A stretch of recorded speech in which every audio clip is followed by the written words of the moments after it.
देखिए, ये एक फ़िल्म है, इसको फ़िल्म के तौर पे देखिए। फ़िल्म बन गई, उसमें कहानी आ गई, एक ट्विस्ट आ गया। लोगों ने कहा ये सच्चाई से प्रेरित है, सच्चाई आधारित है।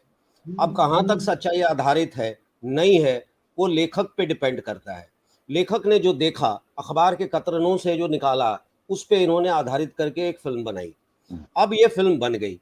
अब जब कोई भी फ़िल्म बनती है या कोई भी कला, किसी ना एक के साथ जुड़ जाता है। चाहे वो धर्म के साथ जुड़ जाए, आज की तारीख में जात के साथ जुड़ जाता है, रंग के साथ जुड़ जाता है। तो ये जुड़ गया एक कास खास पंडितों के साथ। लोगों ने इसको उस तरीके से देख लिया। अब जब देख लिया, तो राजनीतिक माहौल में उसका इस्तेमाल शुरू हो गया। जिनको जिससे फ़ायदा मिल रहा है, वो उसकी लाइन पे बात कर रहे हैं। भारतीय जनता पार्टी की आप बात कर रहे हैं, तो वो कश्मीरी पंडितों की बात करेगा, क्योंकि उसका आधार, उसका एजेंडा वही है। कांग्रेस की बात करें, सोशल मीडिया पे तरह-तरह की बातें आ रही हैं। सोशल मीडिया पे जगमोहन की बात आ गई, 1990 की बात आ गई। ये मत भूलिए कि 1985 और 1980 के दशक से ही ये सारी चीज़ें शुरू हुई थी। 90 आते-आते तो पलायन हुआ। तो पलायन के लिए ज़िम्मेवार जो पार्टी है, वो तो नहीं हो सकती है, वो सरकार नहीं हो सकती। स्थिति के लिए ज़िम्मेवार कौन था? इंदिरा गांधी के साथ शेख अब्दुल्ला की वार्ता देखिए। वो जो इंदिरा शेख अकॉर्ड हुआ था, उसको आप कभी देख लीजिए। फारूक की स्थिति देख लीजिए आप। तो कश्मीर में जो हो रहा था, उसी का एक कहा जाए अध्याय था 1990। अब 1990 में जब पलायन हुआ, लोग अपने घर से भागते हैं।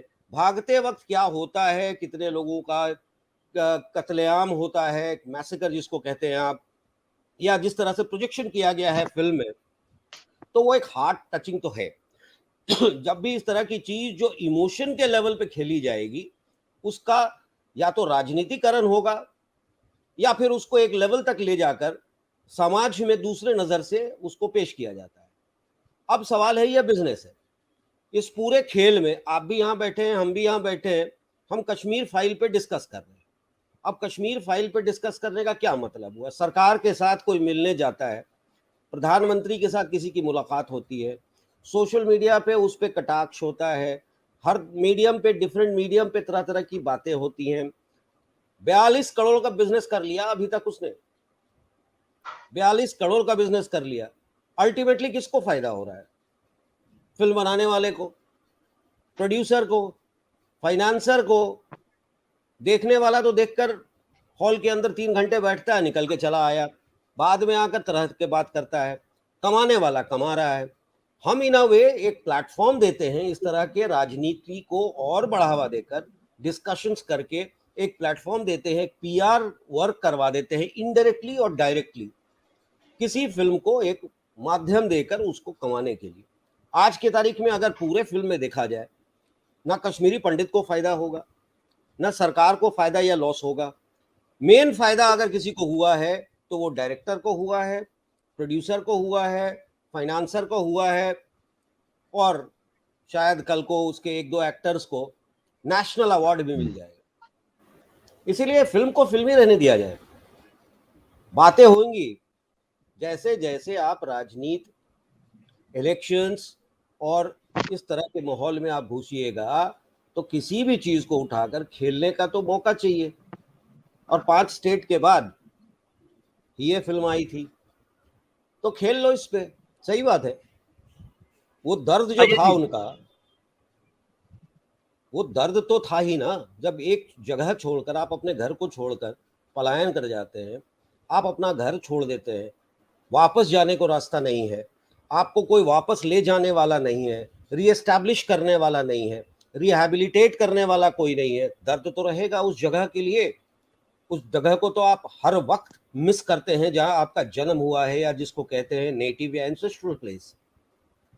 वो दर्द तो रहेगा, और उस दर्द का किसी भी तरीके से जब प्रोजेक्शन होता है, तो आप उसके साथ जुड़ जाते हैं।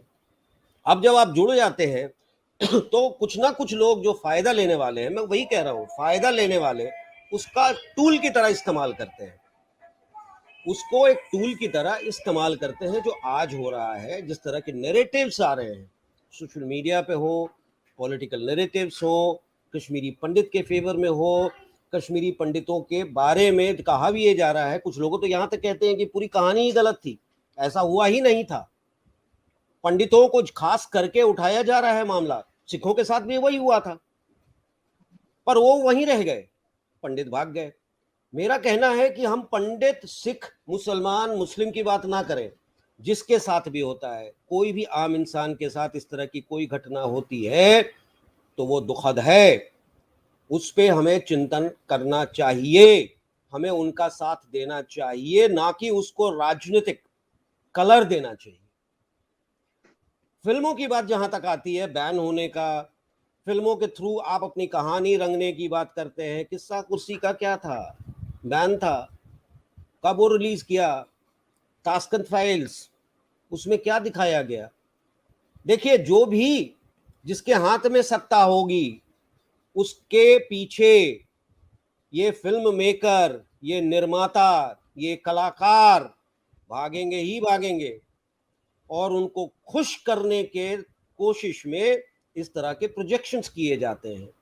अब वो प्रोजेक्शन कितने हद तक समाज में असर डालता है, नहीं डालता है, ये देखना है। राजनीतिक नैरेटिव्स पे ना जाएं, मीडिया के नैरेटिव्स पे हम नहीं जाते। मेरा मानना है कि एक सिर्फ और सिर्फ एक फिल्म है जिसमें जो कहानी कही गई है वो दुखद है, कितनी सच्चाई से प्रेरित है या सच्चाई के साथ है वो मैं उसमें नहीं जाना चाहता, क्योंकि ना तो उस समय मैं था और ना मैंने देखा है।